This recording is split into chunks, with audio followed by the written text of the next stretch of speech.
He said she understood him better. He said it in a frigidly air-conditioned cafe. My engagement ring glittering under the lights like a cruel joke. I didn't cry. I memorized every word, the condescending curl of his lip, and started planning. In Graybridge, people often confuse emotion with power. I do not. My name is Avery Quinn. I am 32 years old, and I am the head of strategy for Stonevale Capital, a firm in Graybridge that prides itself on moving mountains of money with the quiet efficiency of a glacier. My job is to see the entire board, to anticipate market shifts, geopolitical tremors, and the subtle, often irrational, movements of our competitors. I convert chaos into probability, risk into a calculated cost. I am, by nature and by profession, a planner. Ethan Hale, 36, the vice president of our investments division, and the man who had shared my bed and my future for 3 years, chose the ground floor cafe of our office building to dismantle our life. He called it a quick chat. It was a strategic choice. Of course, public, yet anonymous, surrounded by the low hum of laptops and the hiss of the espresso machine, a place where a scene was unlikely. It was efficient. It was convenient. It was scheduled between his 1:00 p.m. portfolio review and his 2:30 p.m. call with the Zurich desk. He had allocated 15 minutes for the termination of our engagement. He sat across from me in a molded plastic chair that was designed to be uncomfortable, encouraging quick turnover. The air conditioning was Arctic, a deliberate corporate chill designed to keep the baristas alert and the patrons from lingering. It raised goosebumps on my arms beneath my silk blouse. Ethan stirred a macchiato he had no intention of drinking, the tiny metal spoon clinking a frantic, nervous rhythm against the ceramic. He wasn't looking at me, but at a point just over my shoulder, as if reading a prepared statement off an invisible teleprompter. "This isn't easy, Avery," he began, the most unoriginal of opening salvos. I said nothing. I simply watched him. I catalogued the details. The slight sheen of sweat on his upper lip, despite the cold, the way his tie, a gift from me, was knotted just a fraction too tight, the Rolex on his wrist, another gift from me, ticking away the seconds of our allocated time. He finally met my eyes, his own a flat, unreadable gray. "I'm ending it. Us." Still, I waited. In a negotiation, the first person to fill the silence loses leverage. This was no different. It was a transaction. He was divesting. He took my silence as a prompt to continue, his words gaining a rehearsed momentum. "It's just, we're not on the same wavelength anymore. I need something different, someone more aligned with who I am now." He reached across the small, cold table. His hand was warm, a stark contrast to the ambient temperature. I didn't pull away when he gently took my left hand. For a clinical second, I thought it might be a gesture of comfort, a foolishly sentimental impulse. I was wrong. His fingers, practiced and precise from years of signing multi-million-dollar deals, deftly slid the diamond ring from my finger. It was a 3-carat cushion cut, a stone I had helped him pick, analyzing its clarity and color grades as if it were a corporate bond. He had called it an investment in our future. Now, it was a liquidated asset. He didn't hand it back to me. He didn't place it on the table. Instead, he dropped it. It landed without a sound in a small and square cardboard box filled with raw sugar packets that sat between us. The diamond, which had caught the light so brilliantly moments before, was now half buried in coarse brown crystals, a piece of expensive refuse, a discarded topping. "Mara understands me," he said, and there it was, the thesis statement of his argument. He said her name as if it were a shield. Mara Voss, the firm's new behavioral consultant, a woman with a PhD in organizational psychology and a wardrobe of earth-toned linen suits. She'd been hired 3 months ago to help senior leadership unlock their authentic potential and foster empathetic synergy. It seemed she'd taken a special interest in unlocking Ethan. My heart was not pounding. My throat was not closing. Instead, a profound and unnerving clarity settled over me. The emotional fog had lifted, replaced by the sharp, sterile light of a problem statement. I saw the variables, the stakeholders, the potential outcomes. My mind, trained for this, began to build a framework. I looked at the ring in the sugar box, then back at him. My voice, when it came out, was even, devoid of tremor. "Do you understand what a conflict of interest is, Ethan?" It was a simple question, a data point I needed. His reaction was immediate and telling. A flicker of something, annoyance, fear, crossed his face before being replaced by a condescending smile. It was the same smile he used in meetings when a junior analyst questioned his assumptions. "See? That's what I mean," he scoffed, leaning back in his chair, creating distance. "You're always so rational, always strategy, always angles. It's a board meeting, not a relationship. Mara gets that. She gets the pressure I'm under. She sees the person, not the position." He thought he was delivering a killing blow, a final, definitive critique of my character. He had no idea he was confirming my primary hypothesis. This wasn't just a personal betrayal. It was a professional one, and they were sloppy. My mind replayed the evidence, the piece of data that had arrived 2 weeks prior. Not through strategic intelligence or careful observation, but through sheer, arrogant carelessness, a text message, sent to my phone from Ethan's number at 10:17 p.m. On a Tuesday. It was clearly meant for her. "Room 714 is perfect. No one will bother us. Booked under Voss training session. See you Friday." He had deleted it seconds later, but not before the notification banner had burned the words onto my memory. I had cross-referenced the room number, the Saltmore Hotel. Greybridge's most opulent 5-star establishment, a place where executives took clients, not their fiancés, a training session on a Friday afternoon at a luxury hotel. It was an insult to my intelligence. It was sloppy, and sloppiness, in our world, was a terminal disease. Now, sitting in this freezing cafe, I processed that information in a new light.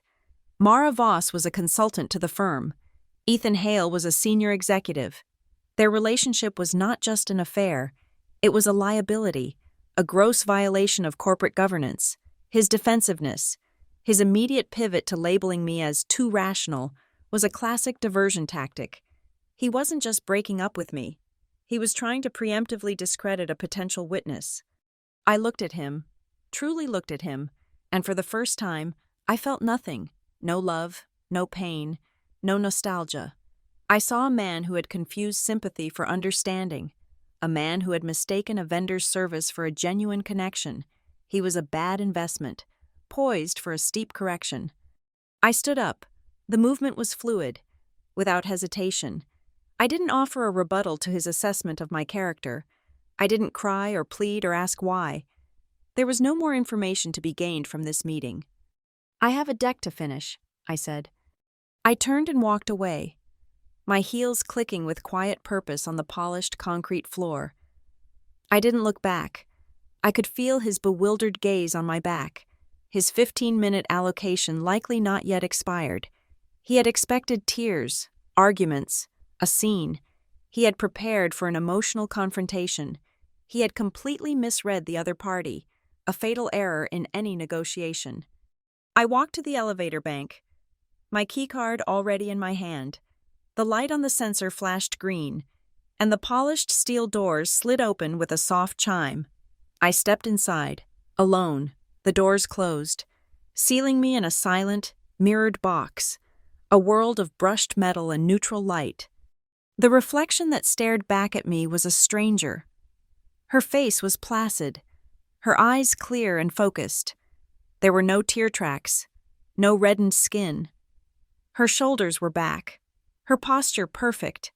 She looked calm, frighteningly calm. It was the version of me that lived on spreadsheets and in boardrooms, the version that could cut a failing division's budget by 40% without flinching.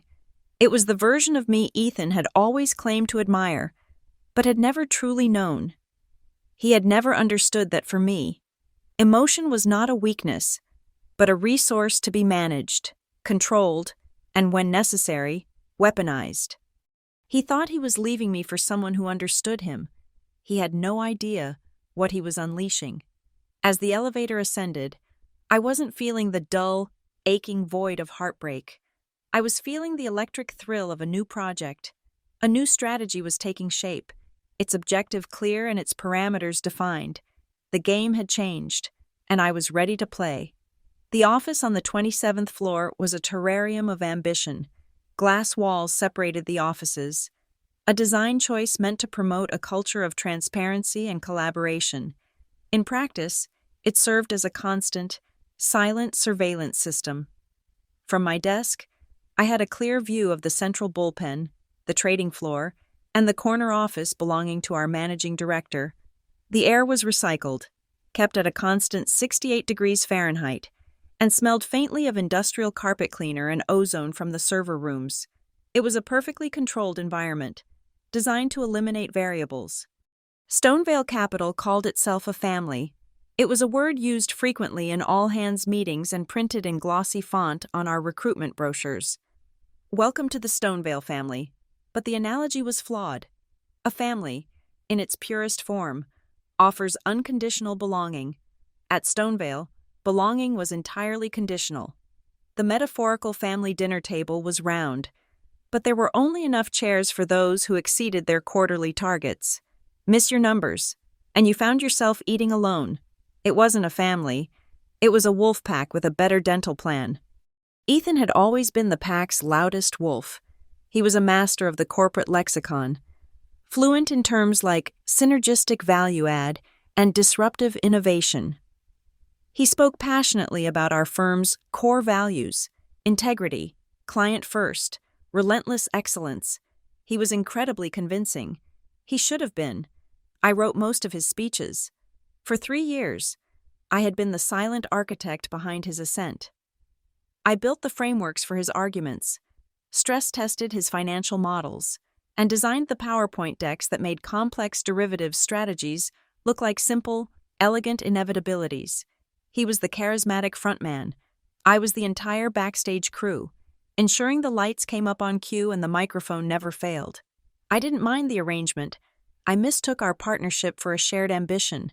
I saw his success as our success. Then Mara Voss arrived. She didn't walk into the office so much as materialize, a whirlwind of beige cashmere and therapeutic vocabulary. She was introduced as a high-level consultant, brought in to optimize our leadership's emotional intelligence. Her methodology was built on a foundation of personality tests and psychometric evaluations. Within a month, every vice president and director had been categorized into a color palette.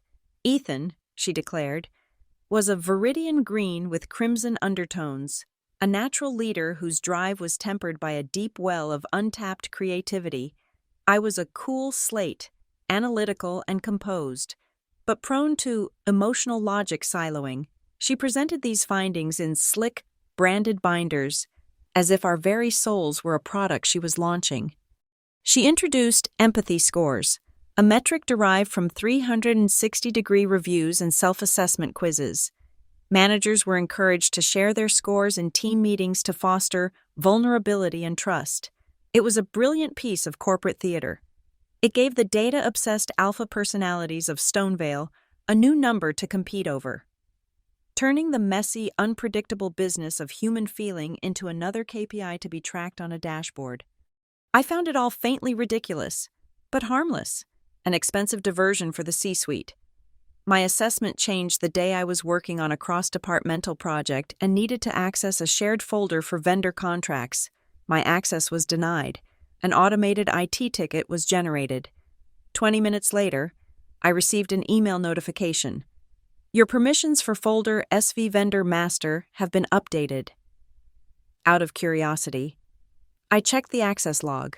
Permissions had been granted not just to me, but to a new group, Leadership Coaching Initiative. I clicked on the group's member list. It contained the senior executive team, Mara Voss, and one outlier, Ethan Hale.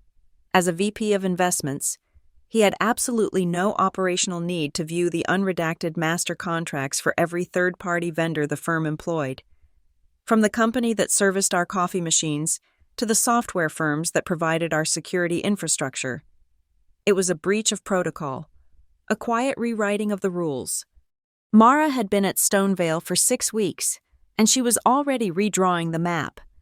The memory of it made the present feel sharper, more defined. I thought of all the late nights, sitting in our shared apartment overlooking the Gray Bridge skyline. Ethan would come home, loosen his tie, and pour 2 fingers of scotch. He'd stare out at the city lights, the picture of a burdened executive. "No one understands the pressure, Avery," he would say, his voice a low, weary sigh. "The weight of it, every decision, millions of dollars on the line. I have to project this image of perfect confidence, but inside, it's a grind." And I, the cool slate, had believed him. I'd rub his shoulders, listen to his complaints about market volatility and demanding clients, and assure him that I understood. I saw his vulnerability as a sign of our intimacy, a private truth he shared only with me. I was his safe harbor in the relentless storm of high finance. What a fool I'd been. He wasn't looking for a safe harbor. He was looking for a co-conspirator. The proof had been sitting in my deleted items folder for a month. It was an email chain he had accidentally forwarded to me, part of a larger thread he was sending to his personal account for weekend review. Buried at the bottom was an exchange between him and Mara from her professional Stonevale email address. His initial email was a long, rambling paragraph about feeling creatively stifled by the firm's risk parameters. Her reply was succinct. It was not the measured, professional tone of a consultant. It was the intimate purr of a seductress. "Ethan, you mistake caution for a cage.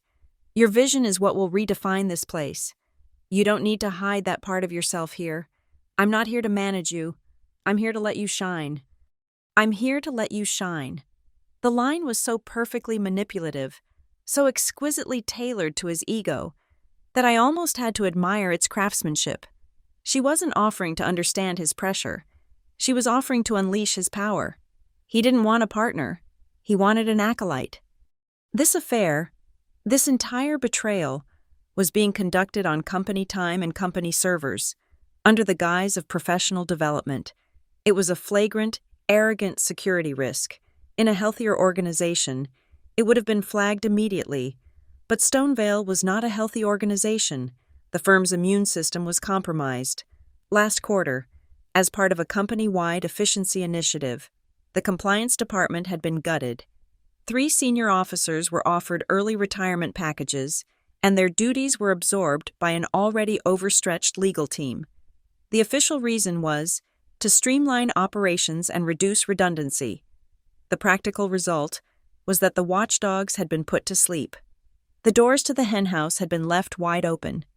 Now, the whispers about Mara Voss made a different kind of sense. In the bullpen and the company cafeteria, people called her the leadership whisperer. They said it with a mixture of awe and amusement, as if she were some kind of corporate mystic. They saw her as a facilitator, a coach, a harmless purveyor of personality quizzes and trust falls. They saw the public performance. I saw something else, in the cold, dispassionate language of strategy. Mara was not a whisperer. She was an unvetted, unsanctioned, and highly dangerous variable introduced into a closed system. And she and Ethan were leveraging their influence for purposes I was only just beginning to comprehend. The game wasn't about love or who understood whom better. It was about access, influence, and the vast, tempting pools of capital that Stonevale managed. They had made a critical error. They assumed I was merely a jilted lover. They had forgotten that I was a strategist, and that I knew where all the bodies were buried, because I was the one who had drawn the maps. The executive committee meeting was held in the 28th floor boardroom, a space known colloquially as the Cathedral. It was a room designed to intimidate, with a single, massive slab of black marble for a table and floor-to-ceiling windows that offered a panoramic, godlike view of Gray Bridge below. The air was still and cool, the silence broken only by the soft rustle of paper and the near-subliminal hum of the climate control system. I took my seat, as I always did, 2 places to the right of the head of the table, close enough to be heard, far enough to observe. Ethan sat directly opposite, looking polished and confident in a charcoal suit I had picked out for him. The agenda item was listed as New Growth Initiatives, Green Energy Sector. Our managing director, a man named Marcus Thorne, cleared his throat and nodded towards Ethan. "Mr. Hale, the floor is yours." Ethan stood, gave a brief, charming smile to the room, and clicked the first slide onto the massive screen that dominated the far wall. The title appeared in Stonevale's clean, sans serif font, North Shore Renewables, a strategic acquisition pathway. A cold, quiet stillness descended upon me. It was not the shock of surprise, but the chilling recognition of a meticulously planned heist. This was my project. I had spent the last 6 months on it, working late nights and weekends, building the models, cultivating sources, and drafting the strategic framework. It was my magnum opus, the single largest and most complex initiative I had ever conceived, designed to position Stonevale as a dominant player in the renewables market for the next decade. I watched as if in slow motion while he moved through the opening slides. The market analysis, the geopolitical risk assessment, the projected IRR, they were all mine. He presented my data with a flawless, practiced fluency, his voice resonating with an authority he had not earned. He had changed the color scheme of the charts from my signature cool blue to his preferred aggressive red. A superficial, almost pathetic attempt to claim ownership, but the underlying architecture, the intellectual DNA of the entire proposal, was mine. "As my team's deep dive analysis shows," he said, gesturing to a complex chart I had finalized at 3 o'clock in the morning 2 weeks ago, "the acquisition of North Shore's wind turbine manufacturing assets presents a unique first-mover advantage." My team. The phrase hung in the sterile air. He never once mentioned my name. He had not simply stolen my work. He had erased me from its history. I felt the eyes of the other committee members on him, then on the screen, their faces a mixture of impressed concentration and calculative assessment. No one looked at me. Why would they? I was just the head of strategy, a staff function. He was the VP of investments, the rainmaker. My breathing remained even, my hands steady on the tablet in front of me. I did not raise my hand. I did not interrupt. To show emotion in this room was to show weakness, to lose all credibility. An outburst would be dismissed as the hysteria of a spurned woman. My response had to be as cold and methodical as the crime itself. I kept my eyes fixed on the screen, waiting. I knew this deck as well as I knew my own reflection. I knew every data point, every footnote, and every intentionally placed flaw. I advanced to slide 23 in my own copy of the file. There it was, on the screen at the front of the room, projected 10 feet high, was the line item detailing the core financial argument. The principal driver of our valuation model rests on projected regulatory credits. Principal, not principal. It was a small thing, a single vowel, a mistake that a spell checker would not catch, a grammatical error that 99% of people would read over without a second thought, but it was an error I would never, ever make. I had typed it myself, a digital breadcrumb left in the deep woods of the presentation. It was my mark, a deliberate imperfection planted in a field of otherwise flawless data, a kill switch. While Ethan continued to speak, his voice a confident baritone filling the room, I opened a new window on my tablet. With a few taps, I navigated through the firm's SharePoint server to the project folder for North Shore Renewables. I opened the version history for the master presentation file. The log was a stark, immutable ledger of digital activity.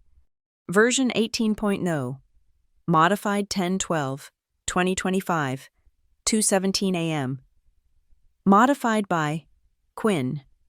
Avery, version 18.1. Modified 10/12/2025, 2:21 a.m. Modified by Quinn. Avery, version 19.0. Modified 10/13/2025, 11:48 p.m.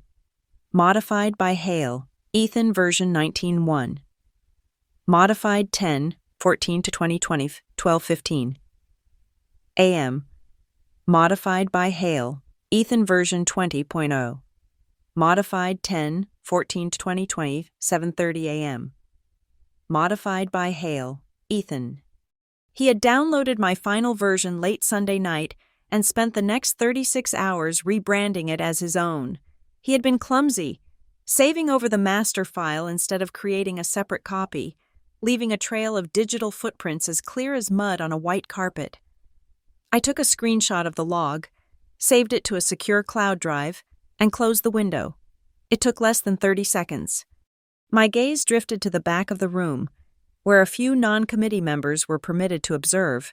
Mara Voss was there, sitting perfectly upright in a cream-colored dress. She wasn't watching the screen. She was watching Ethan, a small, approving smile on her face.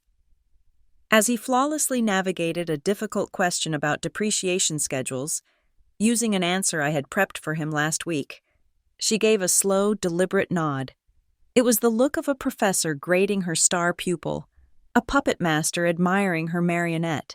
She was not just complicit, she was his handler. The presentation concluded to a round of impressed murmurs. Marcus Thorne congratulated Ethan on the exceptional and thorough work. Ethan accepted the praise with a practiced humility, thanking his dedicated team for their long hours. He studiously avoided my gaze. The meeting adjourned. As people began to gather their belongings, my phone buzzed on the table. A text from Ethan. "Don't make this difficult. We're still friends."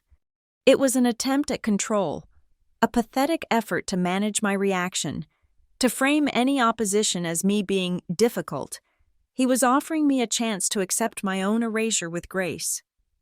I looked at his name on the screen, then typed my reply. My fingers were steady, the keystrokes precise. Friends don't erase metadata. I hit send. I did not need to see his face to imagine his reaction. The tightening in his jaw, the flash of cold panic in his eyes as he realized his technical oversight. He had mistaken my silence for submission. He had forgotten who I was. That evening, I did not go to the gym. I did not call a friend to vent. I went home to my quiet, minimalist apartment, poured a single glass of chilled Sancerre, and sat down at my desk. I took out a new, leather-bound notebook and an old fountain pen, the one I reserved for work that mattered. The tactile sensation of ink on paper helped me think. I did not write a diary entry. I did not catalog my feelings of betrayal or anger. Those were irrelevant now, fuel for the engine, but not a part of its mechanics. Instead, I drew a diagram, a simple flowchart at the center of a clean, white page. It was a framework for my revenge, a project plan for the systematic dismantling of Ethan Hale and Mara Voss. I wrote 5 words, giving each its own space, its own weight. People, who were the key players? The allies, the enemies, the neutral parties who could be swayed? Marcus Thorne, the board of directors, the neutered compliance department, the SEC. Process. What were the systems and protocols they had broken? Conflict of interest policies, data access rules, vendor management guidelines, corporate governance statutes. The system itself would become the weapon. Proof. What was the hard evidence? The SharePoint logs, the misdirected text message, the emails, the financial models, every piece of irrefutable, time-stamped data. Timing. When was the moment of maximum leverage? A quiet disclosure would be insufficient. It needed to be a public, undeniable event, a moment when their reputations were most exposed, their defenses at their lowest. Stage. Where would the final act play out? Not in a private HR meeting or a quiet legal settlement.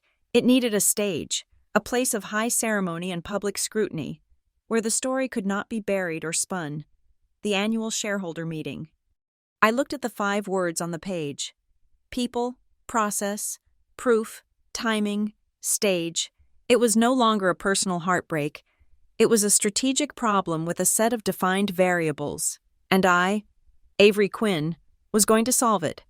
The theft of my North Shore proposal was a declaration of war. But a war is not won on a single front.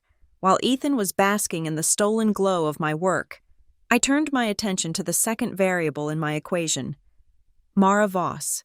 Her influence was the catalyst, the solvent that had dissolved Ethan's already thin professional ethics.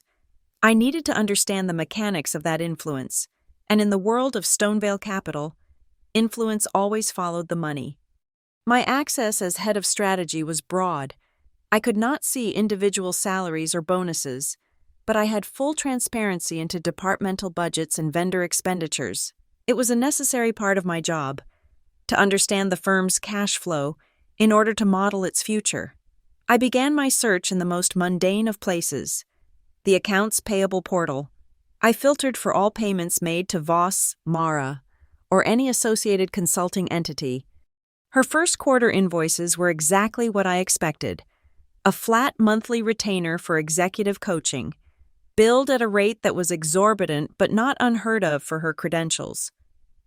Then I pulled the records for the second quarter, the period during which her relationship with Ethan had clearly escalated. The numbers were staggering. Her total compensation had tripled. The line items were vague, bloated with corporate jargon. The base retainer was the same, but it was dwarfed by new charges listed under an addendum titled Phase 2, Organizational Synergy Assessment.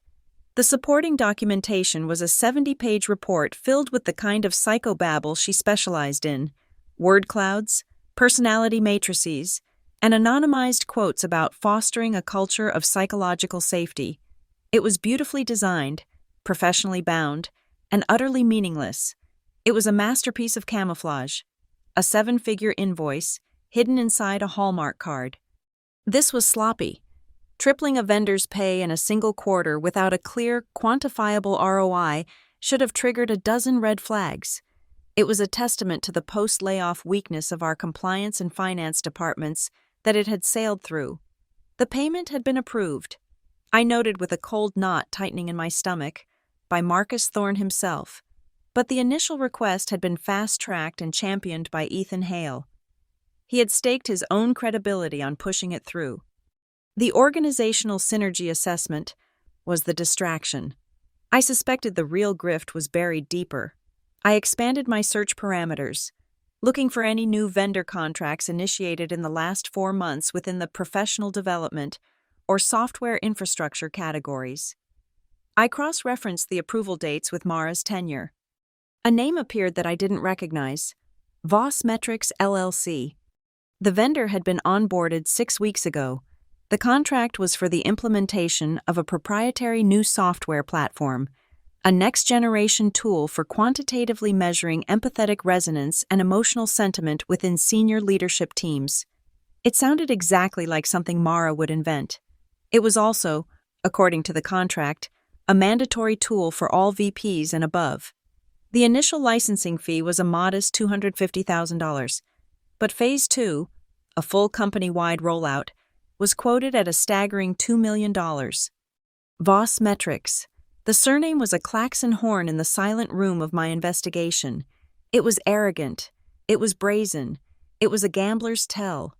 My heart, which had been beating at a slow, methodical pace, began to accelerate, not with fear, but with the electric thrill of confirmation. This wasn't just an affair. It was a coordinated financial extraction. I ran a quick check on the vendor's address. It was a Pete's O. box in a neighboring state, a common practice for small businesses, but unusual for a tech firm supposedly capable of servicing a multi-billion-dollar capital firm. I ran the zip code. It matched the address on file for Mara Voss's personal consulting business. Coincidence was no longer a mathematical possibility. My fingers flew across the keyboard, my movements economical and precise. I left Stonevale's servers and moved to the public domain, accessing state-level corporate registration databases. I typed in Voss Metrics LLC. The entity was new, registered only 7 months ago. I clicked to view the incorporation documents. The listed registered agent was not Mara Voss. It was a company I'd never heard of, Argent Corporate Services. I knew what that was. Argent was a shell company specialist, a legal firm that existed for the sole purpose of acting as an anonymous front for other businesses. for a fee. They would put their name on your documents, effectively creating a corporate firewall between you and your company. It was a common, if slightly shady, tactic for individuals who wanted to obscure ownership. It was not the behavior of a legitimate B2B software company. I leaned back in my chair, the leather cool against my back. The picture was now in high resolution. Mara, using her consultant status, identifies a need for a new revolutionary platform. She then, through her shell corporation, establishes Vossmetrics LLC, which happens to have the perfect solution. She uses her influence with Ethan, and likely others, to get Vossmetrics approved as a vendor. Ethan, blinded by her attention and her promises of letting him shine, becomes the internal champion for the project, pushing the contracts through the weakened system. They were siphoning money out of the company and hiding it in plain sight, disguised as innovation. The chime of an incoming meeting reminder on my desktop broke my concentration. It was a mandatory check-in on the North Shore project, my project, now Ethan's project. The meeting was a formality. Ethan needed me there to answer any detailed questions, to ensure his performance as the project lead was flawless. I played my part, answering a technical question about amortization schedules with cool precision. After the other team members had left, Ethan asked me to stay behind. "Look, Avery," he started, adopting a tone of magnanimous reason. "I know the presentation was a surprise, but it needed a champion from investments to get it over the line. It's better for the project this way." I said nothing. He continued, mistaking my silence for acquiescence. "Speaking of getting things over the line, I'm pushing to accelerate the Vossmetrics rollout. Phase 2, I need you to sign off on the strategic alignment document." He slid a tablet across the table, the authorization form already queued up. "It's a $2 million spend, but we need to move fast to stay ahead of the market." I looked at the tablet, then at him. "This feels fast," I said, my voice neutral. "Given that the vendor is new and their platform is untested, standard protocol would be a thorough conflict of interest review before committing to a spend of this size." His friendly demeanor vanished. A cold, hard edge entered his eyes. "Don't obstruct innovation. Avery, Thorne is behind this. I am behind this. The firm is moving forward. You can either be a part of that, or you can be a footnote." It was a threat, cloaked in the language of progress.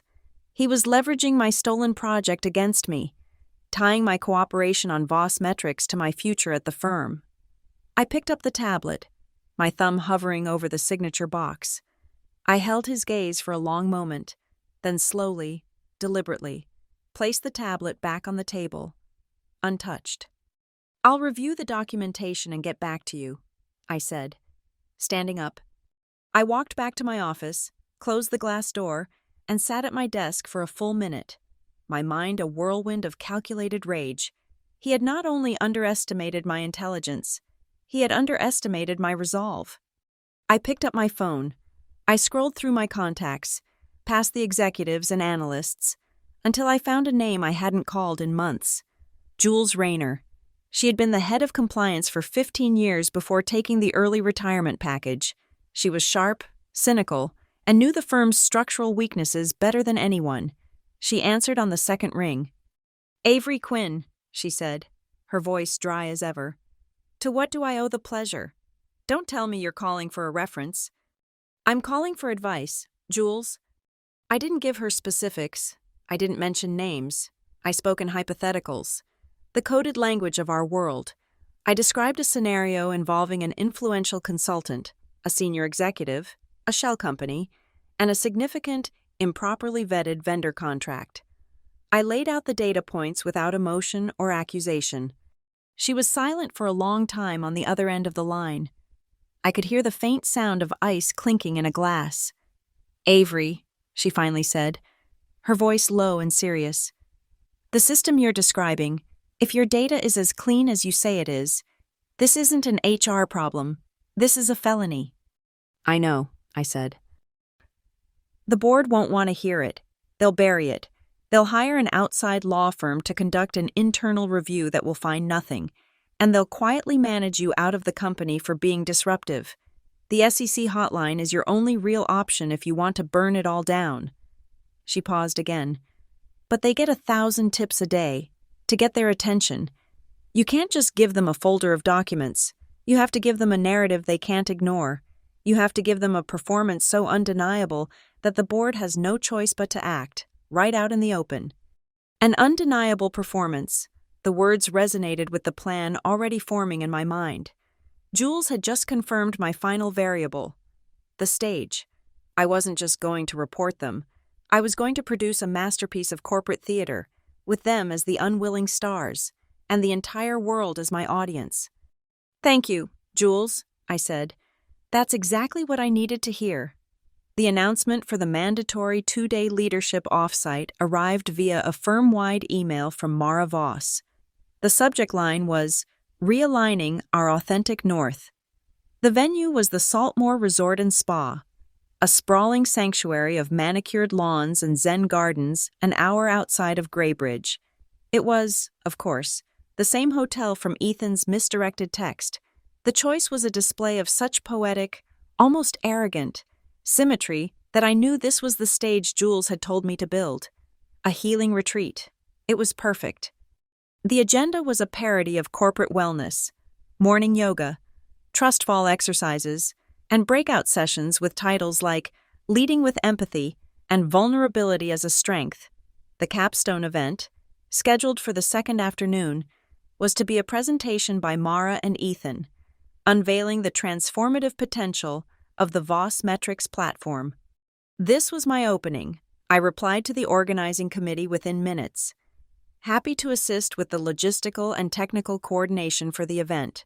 I wrote, "To ensure we capture the valuable insights from the sessions. I can also oversee the archival video recording for our internal training library." My offer was accepted immediately. They saw Avery Quinn, the efficient and ever-professional head of strategy, a cool slate who could be relied upon to execute flawlessly. They did not see the saboteur volunteering to build her own Trojan horse. In their narrative, I was the stoic ex-fiancé, too career-focused to cause a scene. Their hubris was my greatest asset. For the next week, I was a ghost in the machine. I coordinated with the Saltmore's event staff, tested the audio-visual equipment in the main conference hall, and meticulously planned the camera placements. I was a silent producer, setting the lighting and the props for a play whose true plot was known only to me. The day before the offsite, Ethan approached my desk. It was the first time he had sought me out since our meeting in the cafe. He had the decency to look slightly uncomfortable. "Avery," he said, keeping his voice low, "Mara and I need a private room for some one-on-one coaching sessions with the senior team. Can you make sure the Birchwood suite is set up for us? Just a simple setup, a table, 2 chairs, and make sure it's private." The seed I had been carefully nurturing in the dark soil of my plan had just broken ground. "Of course, Ethan," I replied, my tone perfectly neutral, my eyes focused on my screen. "The Birchwood suite is quiet. I'll make sure it's prepared and undisturbed." Upon arriving at Saltmore, my first task was to visit the Birchwood suite. It was a small, intimate room with a view of a placid, man-made lake. I arranged the table and chairs as requested. Then, I took a small, professionally printed sign from my briefcase and affixed it to the outside of the door. It read, "Leadership Coaching Session in Progress.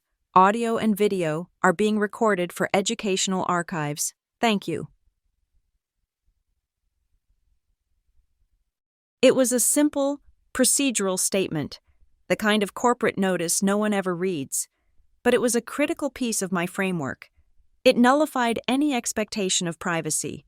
It turned their clandestine meetings into official, documented company business. My final preparations took place in the main conference hall, the night before their big presentation. The room was empty, smelling of fresh linen and lemon-scented polish. I powered up the primary projector, the one that would cast its light onto the 20-foot screen behind the stage. I didn't load their presentation. Instead, I opened a web browser. Using the credentials I had found in the initial vendor onboarding files, I navigated to the login portal for the Voss Metrics platform. I entered the credentials for the sandboxed demonstration account they had provided to Stonevale's IT department for testing purposes. The dashboard loaded. It was a slick, minimalist interface of soft grays and blues. I spent the next hour writing a simple script, a piece of code that would lie dormant until triggered. I embedded it into the browser's cache for the demo account. It was designed to do one thing. Upon a specific sequence of clicks that I knew Mara would perform during her demo, the script would execute, momentarily overriding a cosmetic display element on the dashboard. It would populate a previously hidden table with a pre-written set of data. Then, I logged out, leaving the browser open to the main login screen. I set the projector to this input. The trap was set. The next day, the hall was filled with the 50 most powerful people at Stonevale Capital. They sat in comfortable chairs, clutching branded water bottles and notebooks, their faces a mixture of executive fatigue and forced engagement. I stood at the tech console at the back of the room, a silent observer in a black blazer. My heart was a steady, rhythmic drum. Ethan began the presentation, speaking with passion about the future of human-centric management. He was smooth, charismatic, and utterly convincing. He then introduced Mara, who took the stage to a polite round of applause. "Thank you, Ethan," she began, her voice warm and resonant. "For too long, we have treated qualities like empathy and trust as soft skills. But what if we could quantify them? What if we could turn sentiment into data? That is the power of Voss metrics."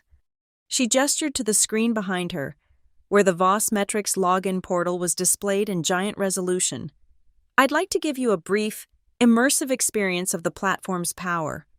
She walked to the lectern and, using the trackpad, logged into the demo account. The clean, gray dashboard appeared. For the next 10 minutes, she walked the audience through the various features, showcasing charts and graphs that supposedly measured team morale and psychological safety. My eyes never left the screen. My hands rested lightly on the console. Then came the moment I had anticipated. She navigated to the Financial Synergy tab, a feature designed to show the supposed ROI of improved empathy. "The most important pillar of this system," she said, her voice full of conviction, "is its foundation of complete transparency." As she spoke the word transparency, her cursor hovered over the Generate Sample Report button. This was my pre-programmed trigger. She clicked it. For a split second, the screen displayed the expected sample report. Then my script executed. The report vanished, replaced by a simple, stark table that was not supposed to be there. It looked like a payment authorization log. It had 5 columns. Transaction ID 8675309. Date 10/14/2025. Approver E. Hale Beneficiary, Voss Metrics, LLC, amount $2,000. Status, pending final authorization. A profound and absolute silence fell over the room. It was a vacuum, sucking the air and the warmth out of the space. The data hung behind Mara, projected in light 3 feet tall, a digital monument to her own fraud. She had frozen, her back to the screen, still smiling at the audience, unaware of the words burning into the retinas of every single person in the room. Ethan, sitting in the front row, saw it. The color drained from his face, leaving a pale, waxy mask. Marcus Thorne, our managing director, slowly took off his reading glasses, his eyes narrowing as he stared at the screen. The firm's general counsel, a man who was paid to anticipate risk, looked like he had just witnessed a multi-car pileup in his own living room. Mara must have sensed the shift, the sudden, dramatic drop in the room's temperature. The smiles on the faces in front of her had evaporated, replaced by masks of confusion, then dawning comprehension, then ice. She faltered, her words catching in her throat. She glanced nervously over her shoulder at the screen. And she saw it. It was like a magic trick gone horribly, irrevocably wrong. The rabbit had not come out of the hat. The hat had burst into flames. She stood there, bathed in the glow of her own indictment, speechless. From my station at the back of the room, I did not move. I did not smile. I did not betray a single flicker of triumph. My work was done. The seed had been planted in the dark, and now, in this room full of witnesses, I had given it an undeniable, unforgiving light in which to grow. I simply breathed in, and then out, and let them all look. The drive back from the Saltmore resort was a silent one, while the other executives whispered in shocked, urgent clusters in the black SUVs the company had hired. I drove my own car. The chaos I had ignited was a wildfire in a dry forest. My next steps had to be performed with the calm precision of a surgeon in a sterile operating room. Emotion was now a liability.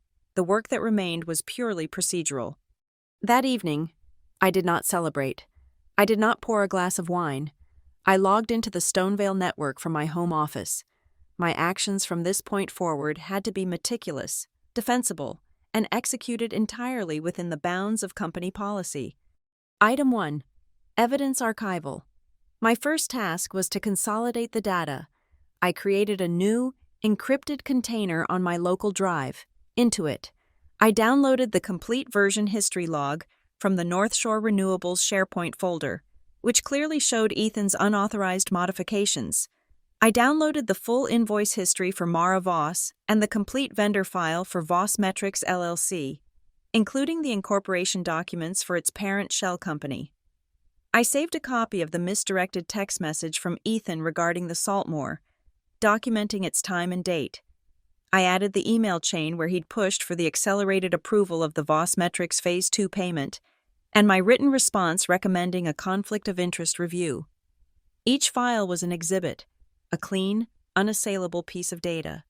Then, following Section 7.4 of the Stonevale Data Retention Policy, I uploaded the entire encrypted container to the firm's long-term internal archive. The policy stated that any employee could archive project materials for significant corporate events or for the preservation of strategic records. The disastrous off-site presentation certainly qualified as a significant corporate event.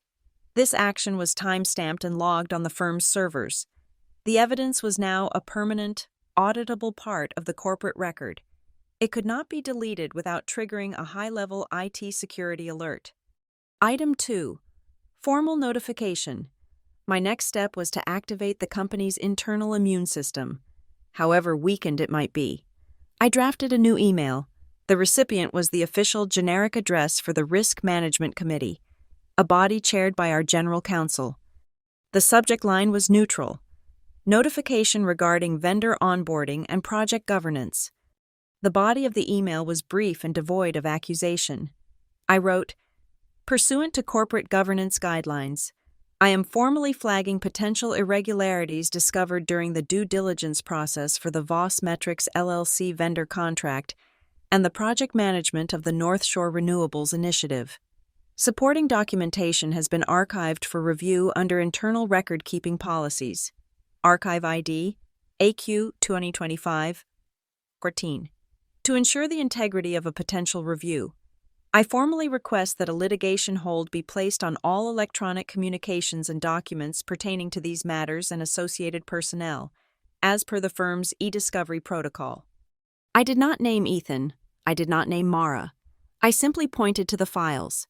The request for an e-discovery hold was the critical element. It was a legal trigger, compelling the company to preserve all emails, messages, and documents from being altered or deleted. To ignore it would be an act of gross negligence on the part of the General Counsel. I hit send. The first official shot had been fired. Item 3. External escalation. The next morning, at precisely 9:01 a.m., I stepped out of the office and walked 2 blocks to a small park. I used my personal cell phone. I dialed the number for the U.S. Securities and Exchange Commission's Office of the Whistleblower. A calm, professional voice answered. I identified myself and my position at Stonevale Capital. As Jules had advised, I did not present a story of personal grievance. I presented a business case. I am providing information regarding a potential breach of fiduciary duty and an undisclosed related party transaction at a publicly traded financial services firm, I began. My voice was as steady as if I were delivering a quarterly report. I laid out the chain of events with clinical precision. I described the hiring of an external consultant, the subsequent approval of a multi-million-dollar contract for a new LLC, sharing that consultant's name, the use of a shell corporation to obscure ownership, and the internal championing of this contract by a senior executive with whom the consultant was in an undisclosed personal relationship. I provided the names, the dates, and the dollar amounts. I explained how my own intellectual property had been misappropriated and presented by this same executive to secure his influence. I am not speculating on motive, I stated clearly. I am providing a sequence of events supported by internal documents, which I can transmit securely. The timeline of these events strongly suggests a coordinated effort to defraud the company and its shareholders by channeling funds to an unvetted and improperly disclosed entity. The voice on the other end took notes, asked clarifying questions about specific dates, and finally gave me a case number and a secure portal address to upload my documentation. The call lasted 14 minutes. Item 4. Strategic alignment. My next call was to my personal attorney, a sharp, no-nonsense corporate lawyer I had kept on retainer for years. "The package is on its way to your secure server," I told her, once again outlining the situation in the dispassionate language of a legal brief. "But to be clear, my objective is not litigation." "What is it then?" she asked. "An exit," I said. "Clean, quiet, and maximally profitable. The company is about to enter a period of extreme turmoil. My continued employment will be untenable, and I have no desire to be part of the cleanup. I want my full, unvested equity stake to be accelerated and paid out, a significant cash settlement for breach of contract and intellectual property theft, and a non-disparagement agreement that is ironclad on both sides." "That's a big ask, Avery. They'll fight it." "They won't," I said, "because the alternative is me becoming the public face of the SEC's star witness. My silence is the most valuable asset I have, and I intend to sell it to them at a premium." We agreed on the number. The strategy was set. Item 5. Board-level engagement. Back in my office, I composed one final, critical email. This one was to the assistant of Alistair Finch, the independent chairman of Stonevale's board of directors. Alistair was a semi-retired titan of industry, a man whose reputation for corporate governance was legendary. His only loyalty was to the shareholders, not to the executive team. "Dear Mr. Finch," I wrote, copying his assistant, "I am requesting a brief, confidential meeting to discuss a matter of significant material risk to the firm that requires the board's immediate attention. I have attached the preliminary materials for your review." The attachment was a password-protected PDF. It was a bland, 20-page document titled Q4 Strategic Risk Assessment. It was filled with charts about market volatility and geopolitical tensions. It was designed to look like the most boring pre-read document in existence. But on page 15, in the bottom right-hand corner, next to the page number, I had embedded a small, innocuous QR code. It was no bigger than a thumbnail. Anyone skimming the document would ignore it, but a man like Alistair Finch, a man known for his meticulous attention to detail, would see it. He would be curious. The QR code linked to a secure, read-only online folder. The folder contained every piece of evidence I had collected: the SharePoint logs, the invoices, the emails, the text message, the corporate registration for Voss Metrics, everything. I scheduled the meeting for the day before the annual shareholder meeting. It was the moment of maximum leverage, when the board would be most desperate to avoid a public scandal. My final move was to lock in my own principle. I looked at the flowchart I had drawn in my notebook. People, process, proof, timing, stage. I had set all the pieces in motion. The internal committees were now legally obligated to investigate. The SEC had an open case file. My lawyer was prepared to negotiate my exit, and the chairman of the board was about to receive an anonymous tip he could not ignore. I would not be the one to stand up in a meeting and shout accusations. I would not leak the story to the press. My name, I hoped, would never even be connected to the fallout. I had built the machine, wound it up, and pointed it in the right direction. Now, I would simply step back and let the cold, impersonal gears of the system do their work. The Graybridge Civic Hall was a cavern of calculated grandeur. Light from recessed fixtures gleamed off dark wood paneling and the polished shoes of 1,000 investors. The air was thick with the scent of money. A dry, paper-like smell mixed with expensive cologne. It was the annual theater of capitalism, and every seat was filled. From my position in the 6th row, on the aisle, I had a perfect, unobstructed view of the stage. The dais was elevated, lit with harsh, white light that left the rest of the hall in comparative shadow, turning the audience into a single, faceless entity. Ethan sat at the main table, to the right of the chairman. He looked every bit the ascendant executive, his suit immaculate, his posture radiating a confidence that bordered on arrogance. He was no longer just a participant, he was a headliner. In the front row of the VIP section, just below the stage, sat Mara Voss. She was dressed in a severe, elegant navy blue dress, her hands folded in her lap. She watched Ethan with an expression of proprietary pride.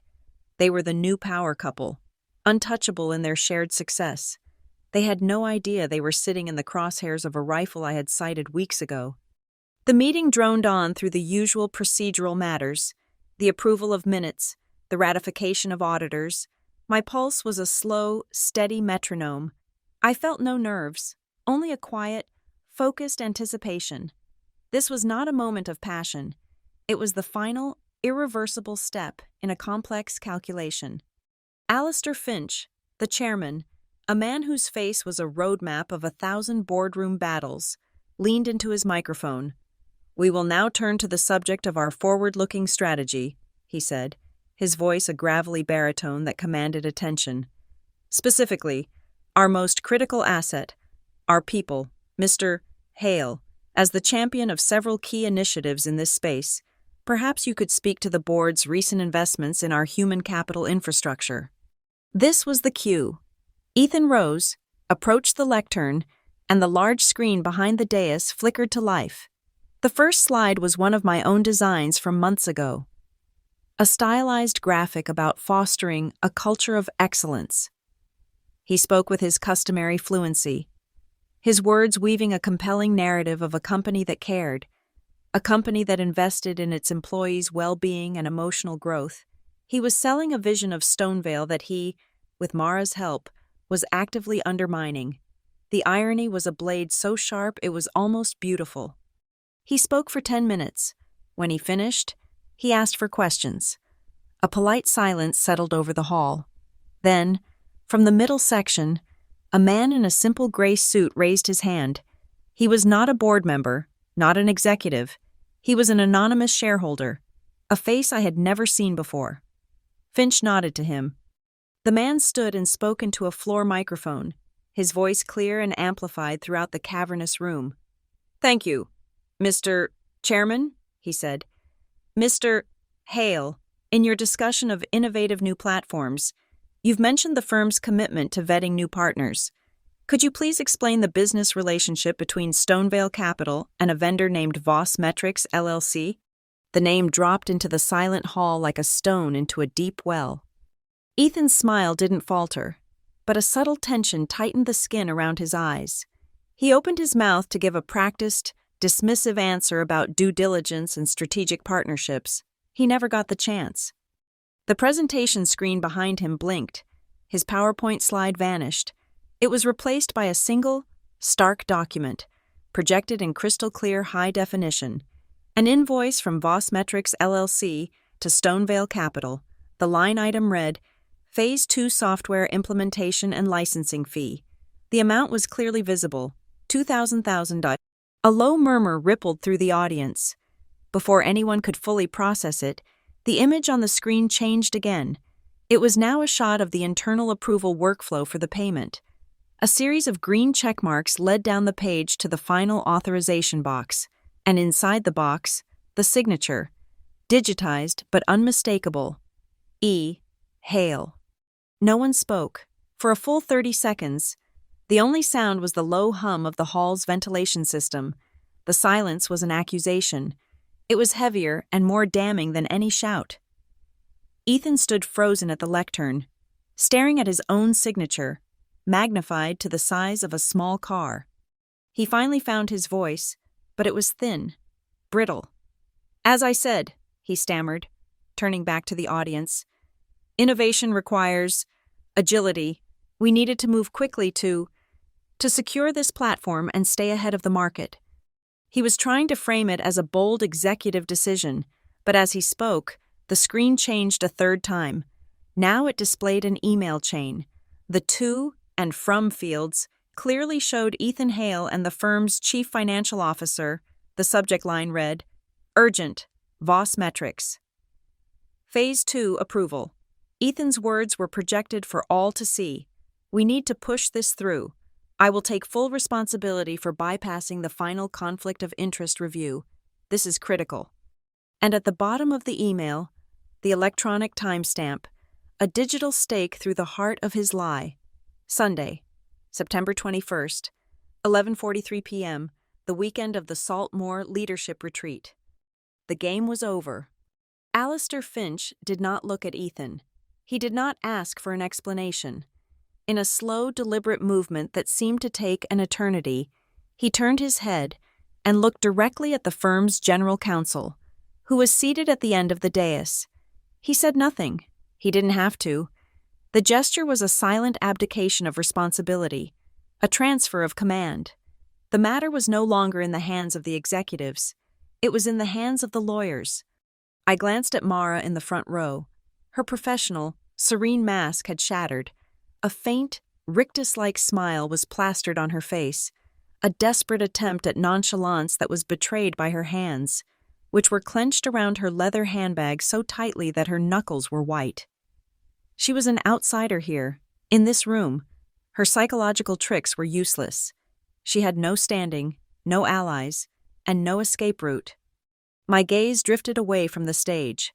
I was no longer interested in the primary actors. Their fates were sealed. My work, as a strategist, was to analyze the fallout. I scanned the faces of the other board members, the major institutional investors, the silent power brokers in the first few rows. I took a small notebook and pen from my jacket. I wasn't emotional. I was documenting. I saw 3 distinct reactions, and I noted each one.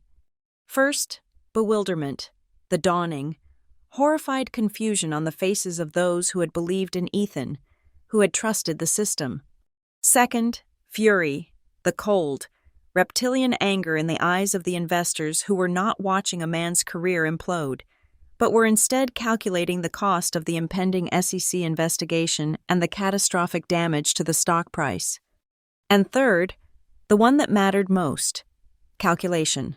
The look on Alistair Finch's face, and on the faces of 2 other senior board members, the look of men who had already moved past the crisis and were now planning the response, the damage control, the press releases, the search for a new head of investments. My work was complete. The evidence was public. The narrative was undeniable. The levers of power were now moving, compelled by the force of the system itself. The rest was process. The morning after the shareholder meeting, the city was shrouded in a cold, gray mist. The chaos at Stonevale, however, was just beginning to catch fire. My phone had been buzzing since dawn with calls from colleagues and texts from people I barely knew, all asking the same breathless question. What happened? I answered none of them. My business was not with them. At precisely 10:00 a.m., a calendar invitation appeared in my inbox. The title was simply Meeting. The location was the Cathedral, the 28th floor boardroom. The attendees were myself, the firm's general counsel, and a name I recognized as a senior partner from the top corporate law firm in Graybridge. They were bringing in outside counsel. The cleanup had begun. I arrived 2 minutes early. The 2 lawyers were already seated at the massive marble table, a battlefield now cleared of the previous day's debris. They looked tired, like men who had been up all night managing a disaster. They gestured for me to sit opposite them, a clear line of demarcation. On the table between us was a single, leather-bound folder. The general counsel, a man named Robert Shaw, began. "Avery," he said, his voice stripped of all its usual corporate warmth. "Needless to say, the firm is facing a challenging situation. We appreciate you coming in." I nodded, saying nothing. The outside counsel, a man with silver hair and the predatory stillness of a hawk, slid the leather folder across the polished marble. It stopped perfectly in front of me. "In light of recent events, and to allow the firm to move forward without distraction, we have prepared a separation agreement," he said. His voice was smooth, oiled. "We believe you'll find it generous. It acknowledges your valuable contributions to Stonevale." I did not open the folder. I knew what would be inside. The standard severance package, 6 months' salary, a prorated bonus, and a non-disclosure agreement so restrictive it would prevent me from even admitting I knew how to spell Stonevale. It was an offer designed to buy my silence and erase my existence. It was an insult. Instead, I placed my own, much thinner folder on the table. From it, I took a single sheet of paper and slid it across the table to them. It was a copy of one page from my employment contract, which I had negotiated myself 3 years ago. I had highlighted a single section. Paragraph 11, subsection B, the change of control provision. Robert Shaw picked it up and read it. The hawk leaned over to read it with him. I watched their eyes move across the text. The clause was esoteric, a piece of legal boilerplate most executives glanced over, but I had insisted on its specific wording. It stated that in the event of a material leadership change or the initiation of a formal investigation by a federal regulatory body that results in the removal or suspension of a C-suite executive or their direct report, all of my unvested equity and options would immediately vest in full. The public implosion at the shareholder meeting, followed by the inevitable SEC inquiry, was the trigger. They knew it, and they knew that I knew it. The hawk was the first to speak. He pushed the paper back toward me as if it were contaminated. "This provision is subject to interpretation." "No," I said, my voice quiet but carrying the cold weight of the marble table. "It is not." I then placed a second sheet of paper on the table. It was a single page with my terms. Not a request. A statement of fact. Equity, full, immediate vesting of all 40,000 restricted stock units, as per paragraph 11.20. B of my contract. At yesterday's closing price, that was approximately $3.8 million. Severance, a one-time cash payment of $2 million, listed as a settlement for intellectual property infringement related to the North Shore Renewables project. Recommendation, a neutral, standardized letter of reference confirming my title, dates of employment, and stating that I left in good standing to pursue other opportunities. Non-disparagement, a mutual and strictly enforced non-disparagement clause. Termination, effective immediately. I let the paper sit there. The numbers were stark, absolute. Robert Shaw looked at me.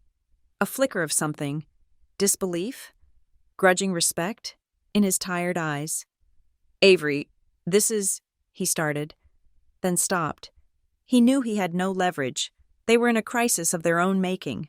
A public, protracted legal battle with an employee who had access to the firm's most sensitive strategic documents and who had already proven herself willing to call the SEC, was a fire they could not afford to fight. I was not a problem to be solved. I was a liability to be contained, and my terms were the price of that containment.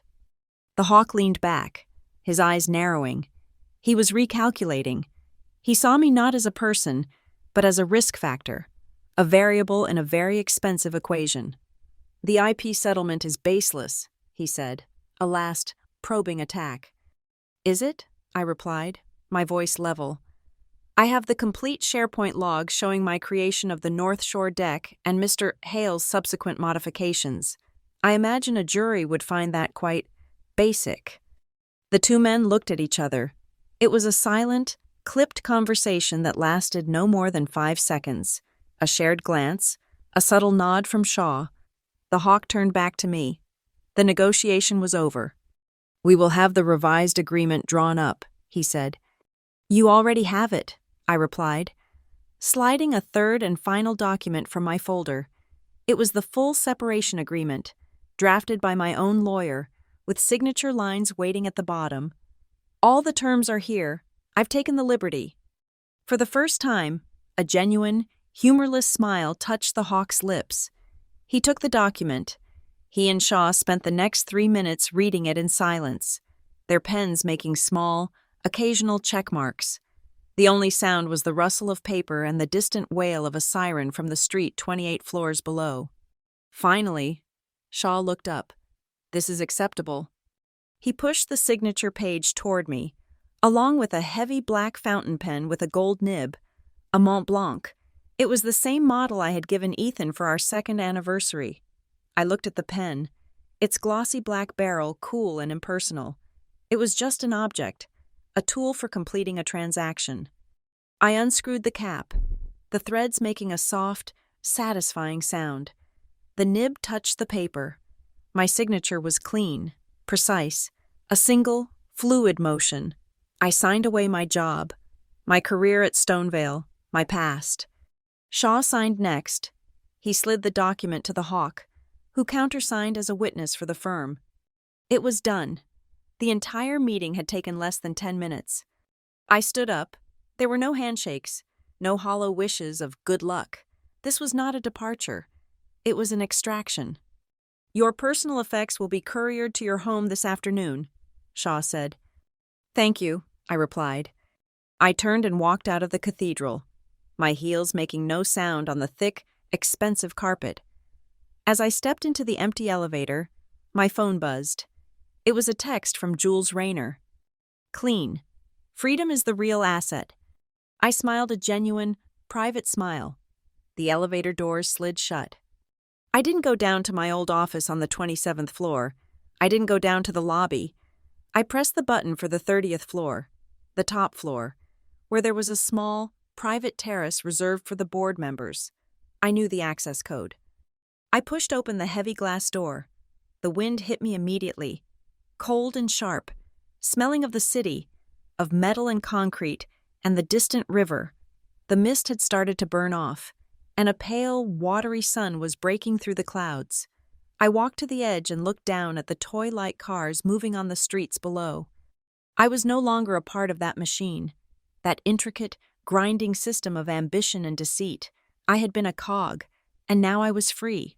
The wind whipped a strand of hair across my face, and for the first time in a very long time, I felt the vast, terrifying, and exhilarating emptiness of a future that was entirely my own. The air didn't taste like defeat or victory. It tasted like sunlight and steel. It tasted like possibility. The fallout was managed with the bloodless efficiency of a corporate restructuring. An internal memo, authored by the new interim head of the legal department, was circulated the following Monday. It was a masterclass in euphemism. Ethan Hale was taking a leave of absence to spend more time with his family. His family consisted of a twice-a-year Christmas card relationship with his parents in Ohio. But no one mentioned that Mara Voss, the memo continued, had concluded her consulting contract to pursue other opportunities. The Graybridge Financial Journal ran a short piece on page B4. The headline was carefully neutral. Stonevale Capital announces review of vendor protocols. The article spoke of strengthening corporate governance and proactively ensuring best practices. It was a bland, beige bandage placed over a gaping wound. The system was already healing itself, scarring over the incident to protect the integrity of the whole. My name was not mentioned. I was a ghost, my presence already fading from the official record. The unofficial record, however, was far more active. Late one afternoon, a week after my departure, a text message illuminated my phone's screen. It was from Ethan. "Avery, what have you done to us?" The audacity of the word us was breathtaking. He still saw us as a single entity, a shared narrative that I had somehow ruined. He did not see his actions, his lies, his theft. He saw only my reaction, my refusal to be a silent, collateral victim in the story he was writing for himself. He had finally found something he couldn't understand, and it was the consequences of his own choices. I read the message, held my thumb over the screen for a moment, and then deleted the entire thread without a reply. Some questions do not deserve the dignity of an answer. The gossip about Mara spread through the city's professional circles faster and more effectively than any of her empathy tests. She was no longer the leadership whisperer. She was a charlatan, a grifter. The stories became more elaborate with each telling. She had faked her credentials. She was wanted for similar scams in other cities. She had hypnotized the entire executive committee. The truth was far simpler and, in a way, more damning. She had simply found a willing partner and an unlocked door. Her career in Greybridge was over. She had built her brand on the perception of insight into the human soul, and now she was socially and professionally bankrupt. In the quiet of my new life, the world began to reach out. Headhunters called with lucrative offers from rival firms, their voices laced with a knowing, conspiratorial curiosity. Old colleagues sent cautious emails, inviting me for coffee, fishing for details. A few men I vaguely knew from the business circuit, men who likely saw my newly single status and my significant capital as an attractive merger opportunity, invited me to dinner. I politely declined them all. The only invitation I accepted was the one I extended to myself. To be quiet, to be still, and to relearn the rhythms of a life that wasn't dictated by quarterly reports and market fluctuations. I found a loft apartment for rent in the old warehouse district overlooking the Halcyon River.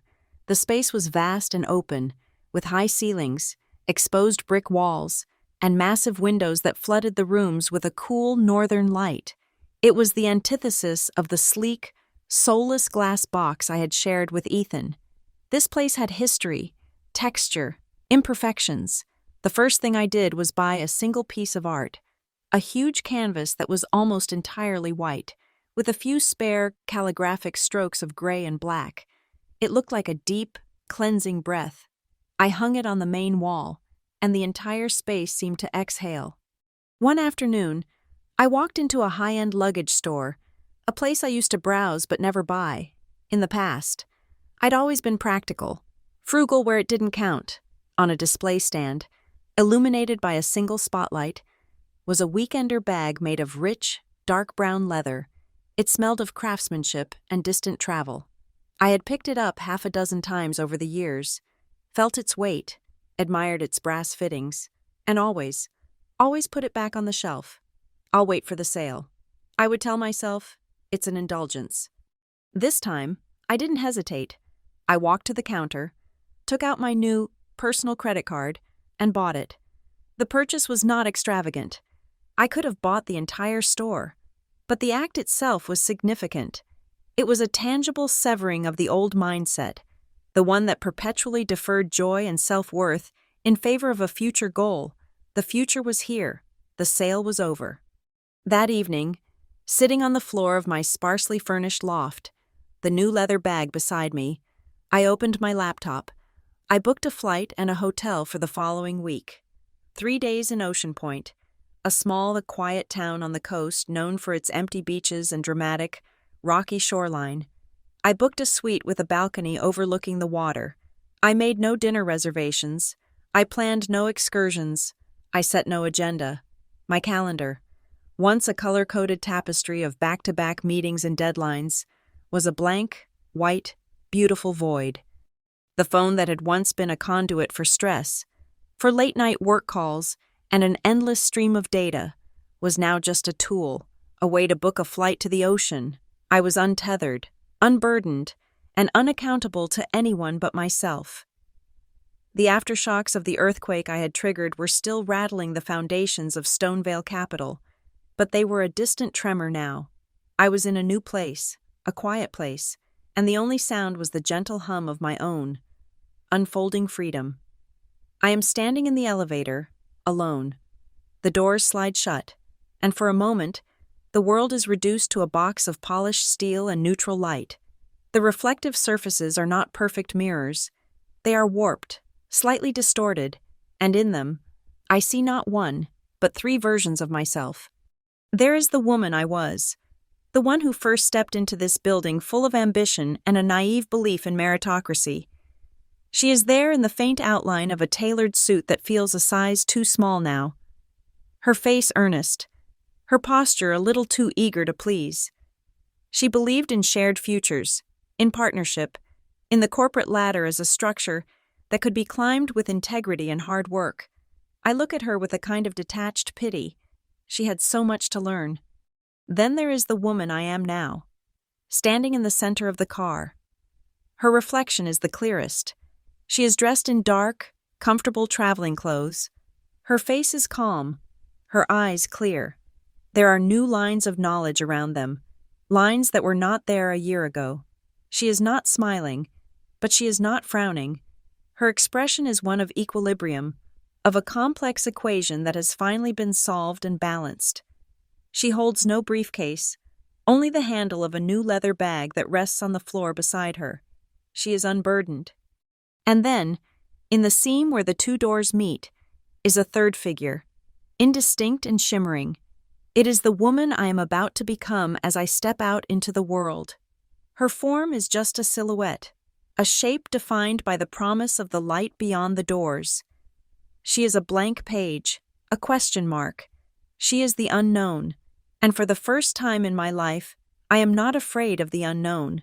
I am drawn to it. My phone vibrates once in the pocket of my thin silk jacket, a single, contained buzz. I pull it out. The screen is bright in the dim light of the elevator. It's a message from Jules. There is no text, just an attached image. It's a screenshot of an internal communication from Alistair Finch's office to the senior partners of the firm. The subject line reads, "Formal engagement of independent auditors." The body of the message is dense with legal terminology, but I find the key phrase instantly. A full, independent, and comprehensive forensic audit of all vendor contracts and executive-level project management approvals. Retroactive 24 months. The board has determined this action is necessary to ensure complete transparency and restore shareholder confidence in the wake of the matter concerning Mr. Hale and Voss Metrics LLC. It is the final move on the board, the checkmate I had set in motion but had not stayed to witness. It is confirmation that the system, once activated, would grind on relentlessly to its logical conclusion. There would be no quiet settlements, no buried reports. The rot would be exposed, cut out, and cauterized under the harsh lights of an independent audit. I feel no surge of victory. I feel no thrill of revenge. I simply feel closure. It is the final closing of a ledger, the last entry in a long and complicated project file. I press the side button on the phone, and the screen goes dark. I slide it back into my pocket. At that moment, the elevator gives a soft, final shudder and comes to a stop. The chime is a single, clear note. I am on the ground floor. The steel doors slide open. The afternoon sun is pouring into the vast marble lobby, hitting the polished floor and fracturing into a million points of light. The air outside the elevator is warm, alive, dust motes, invisible in the sterile environment of the upper floors, dance in the sunbeams like celebratory confetti after a long, exhausting parade. They are tiny, free particles, each on its own unpredictable trajectory. I take the handle of my leather suitcase. The wheels make a soft, whirring sound on the polished stone as I step out of the elevator and into the light. I do not look back at the bank of elevators, at the corporate logo etched into the wall, at the building that has contained the last decade of my life. There are no closing remarks. There is no victory speech whispered to the empty air. There are no tears of relief or sorrow. There is only the clean, simple act of walking forward. I walk through the shafts of light, pulling my future behind me, and there is only one sentence, a quiet truth spoken into the privacy of my own mind, for an audience of one. Freedom understands me just fine. Thank you for listening to this story. I'd love to know where in the world you're tuning in from, so please drop a comment below to share your location and your thoughts on Avery's journey. If you enjoyed this narrative, please consider subscribing to the channel and liking the video. For extra support, hit that hype button to help this story reach more listeners like you.